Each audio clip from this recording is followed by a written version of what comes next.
Ang sabi sa batas, once na student license ka, kailangan daw ang kasama mo professional. Mali yun. Sa batas kasi, Julie. K9 pala yun. Aso yun. Aso yun. Parehas lang yun eh. Wow! Ang sabi sa batas, once na Julie license. student license ka, kailangan daw ang kasama mo professional. Sabi ng nangunguli, sabi ng mga nangunguli. Mali yun. Sa batas kasi, Julie licensed driver. Pag Julie license, ano ibig sabihin? It's either non-pro or pro. Basta lisensya. Basta lisensya. Hindi ka student. May nagtanong naman sa akin, pilosopo. Sir, student ako. Sabi niya, tinuruan ako ng chewing ko. Professional.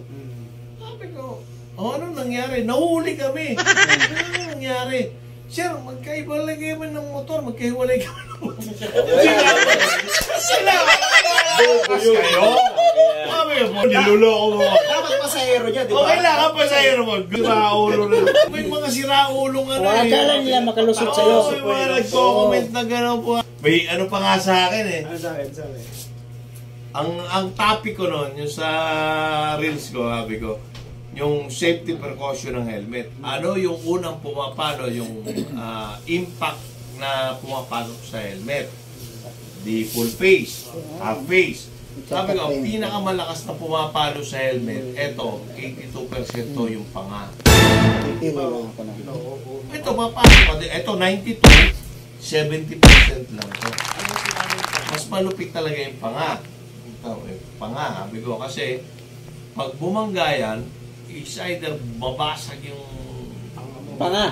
jaw, yung lock yung dito mo, or sabi ko, dito kasi hindi ka, kahit na 8, sabihin na natin 80%, may impact absorbent liner yan eh. Yung parang foam, sa pinakaharap, no? yung parang foam, mayayanig lang yung ulo mo, pero hindi babasagin. Kaya sa gilid parang Pero pag naka-open ka dito, bumagsak yan, patay ka dyan. Sumagot sa comment ko, Sir, ano ba yung pinaka-safe na helmet? Siyempre.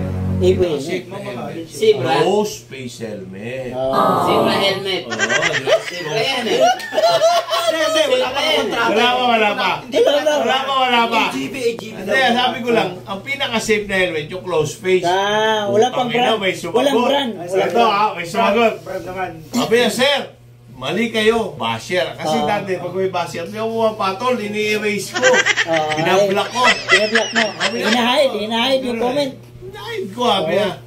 Sir, sabi ko, dito yung pinaka-safe na helmet, ganyan, close face. Ito may sumagot. Sir, ang pinaka-safe na helmet, H&J. Oo, may brand. Ang sagot sa akin, Helmet bakit ni Jesus. Sabi niya, safe yan siya. Helmet ni Jesus. H&J. Helmet ni Jesus.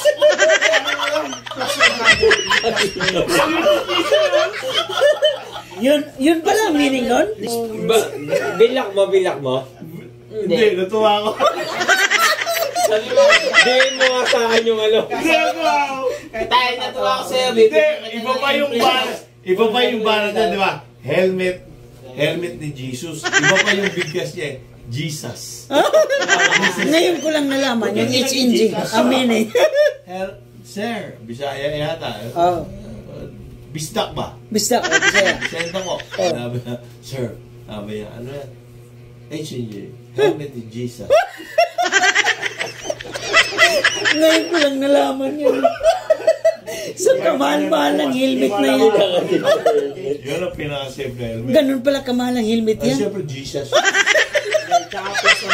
So, pinaka-bakit na helmet yung aray. Bakit?